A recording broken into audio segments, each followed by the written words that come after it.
Hey everybody, how's it going? I'm gonna make a little video real quick. I like to do it when I buy new tools on the SEC E9 CNC key machine. As you can see, I'm in my van here. So sorry about not using a tripod. Wasn't gonna go through all that to do a quick little review.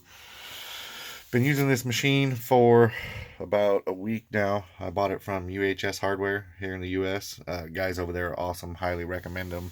That's where I get all my key blanks and stuff. Any questions they answer right away. They call you back. No problems there.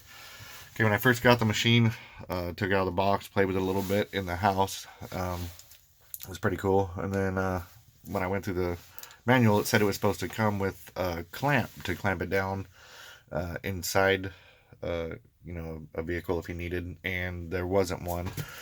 I looked all over online, couldn't find one.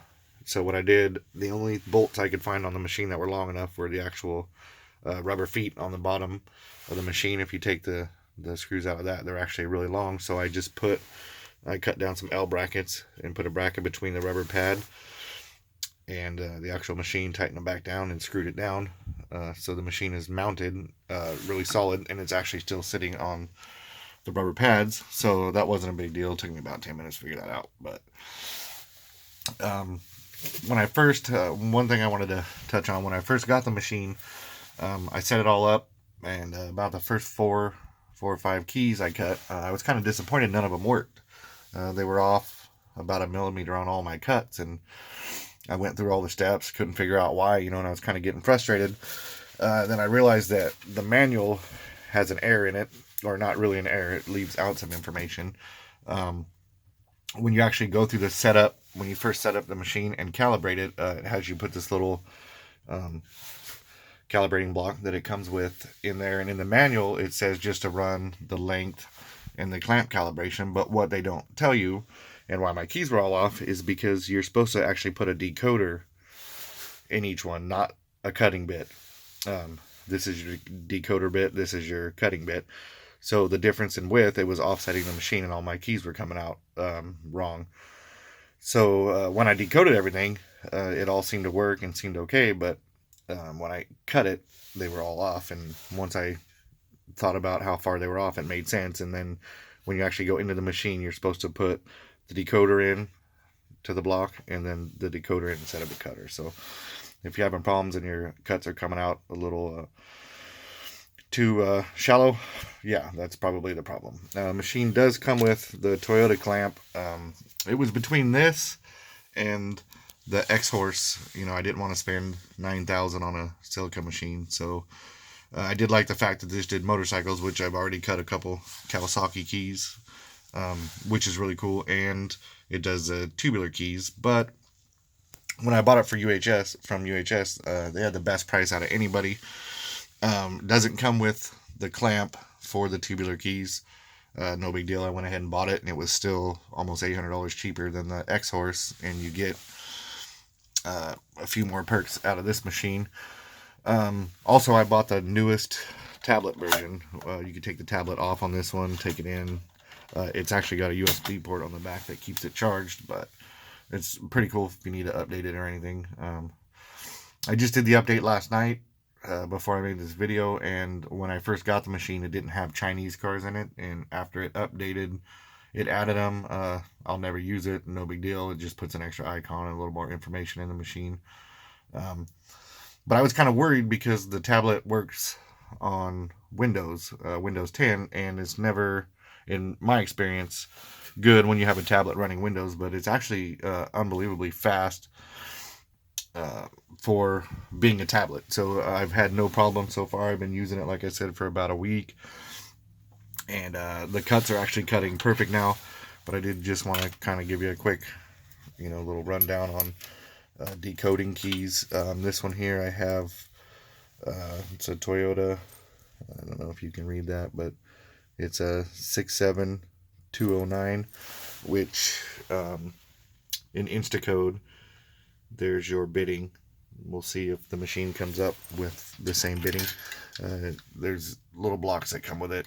It shows you how to use them in the manual. They're key stops. It shows you your distance. So slide that in. slide it over, put your key in, and then make sure all of the standard keys go on the top. There's 2 notches in the clamp, and then anything laser cut actually sits down in the bottom, laser cut, dimple keys, stuff like that. So you just put your block in, and you can go up to automobile. This is actually a Toyota Camry, and this one here is a 2006. Okay, so we're going to go ahead and decode it, see if we come up with the same bidding that Instacode came up with. It's going to show you, when you go to decode, it's going to show you exactly where to line up the key, which is what I did because I've already done this one. We're going to line it up just to make sure right here on the 3rd block. Actually, I was off a block, so good thing I did that.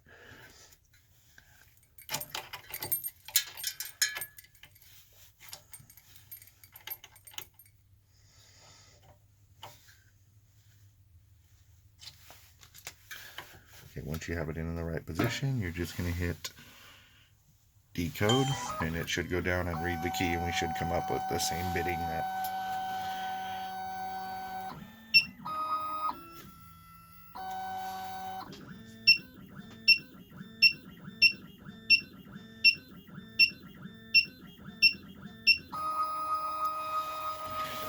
let's see what we got here. We got 4321232312, 4321232312, and that's off of 67209.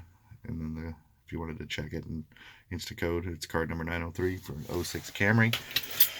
It's that simple. And then if you were to if you wanted to recut it, you just put the new blank in there, and you can actually hit cut. It's also got you can go directly in to and type in the code 67209, which is on the key tag because these are brand new keys.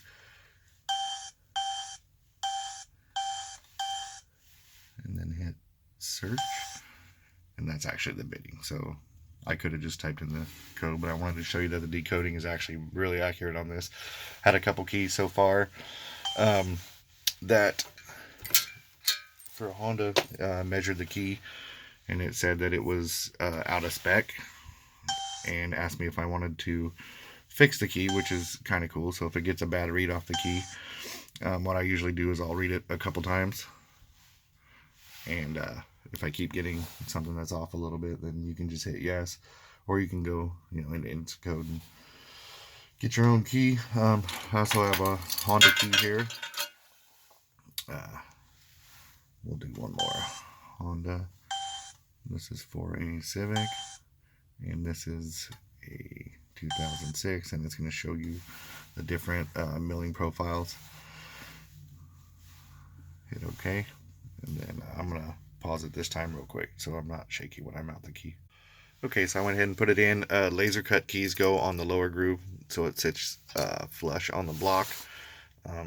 So when you're milling it, it actually knows the depth. Put your block in there, make sure you're on the end stop. And then we're going to hit the decode button. It's going to show you exactly what stop to put the key on. And on this particular one here, I already, this is card 982 for Instacode, K307, and that's what we should come up with. K307, brand new keys. Back up to the top. It's going to tell you to clean all the debris from it, and it should give us the same numbers.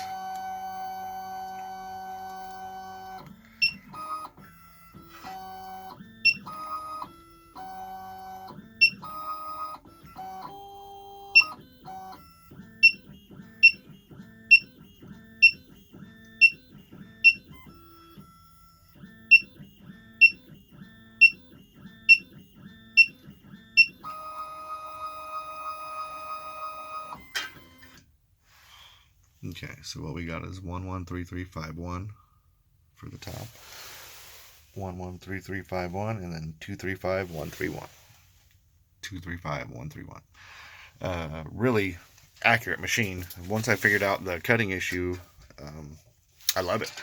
I was kind of skeptical at first, for the price, but it's actually got a 13-month warranty.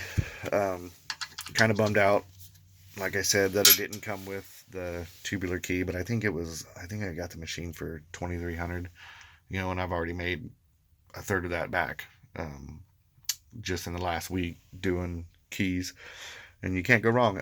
Like I said, if you are looking for one, I know UHS Hardware has them in stock in the United States. They ship fast. They shipped it out the same day I bought it. It does come with the Toyota, for the new Toyota and Lexus keys. It comes with a new adapter block, which actually attaches in here, and it can do pretty much any kind of key. I mean, I have some Ilco machines and stuff like that for doing traditional keys, but I've been using this, just playing around with it. Here's a brand new VW key that I cut the other day. Perfect. And another thing I do like about it is it does step cuts. It doesn't wear out the bits. It takes a little bit longer to cut a key than your traditional machine, but it just shaves a little bit at a time. Saves bits. Machine comes with a few tools. Comes with extra decoder, extra milling bit. And so far, yeah, I'm really happy with it. It's fast. It's got if you can't find a key cut code, or if it's a kind of an oddball key, you can actually do duplicating, and it'll ask you if it's a uniform key or a regular key. And I can actually run you through it real quick here. Let me put this Toyota key back in. And for this one, there's no particular setup. You can just put it into any line you want where the key fits. And I used this the other day on a key for an old Honda trail bike that I made, but we'll just clamp it in there. And what it does, you can do a double-sided key, letting it know, and it actually will come down and trace the key, and you can just cut it off of a trace instead of actually using a bitting number. It does say this is a beta version of it. Use at your own risk, but I've used it twice, once just as a trial, and then once actually to make a key for a customer. And what it does is it actually just traces a key, and it'll cut it to those exact specs. Now when you're doing a standard key, not a laser key, sometimes it does because it is a CNC cutter, it'll round off some of the bitting, but they are accurate and they do work. It just, if you have a lot of higher bitting, the key could actually slip out, but I've had no problem so far with anything related to that. The few that I have done, still use my old machine too sometimes, but I just wanted something that would cut laser keys very consistently. I do have the little, to copy them, the little Defu machine, and it works pretty good. I use it a lot just for quick copies, but I bought this, so I figured might as well use it as much as I can for now anyways. And yeah, that's pretty much everything for now. As soon as I cut another key, the next couple days, I'll post another video of it actually cutting. But basically it's exactly, like you decode the key and hit cut. It's the same step, except instead of decoding it, you're cutting it, and it is accurate. So yeah, have any questions, you can just comment down below, anything you want to know about it. And thanks for watching.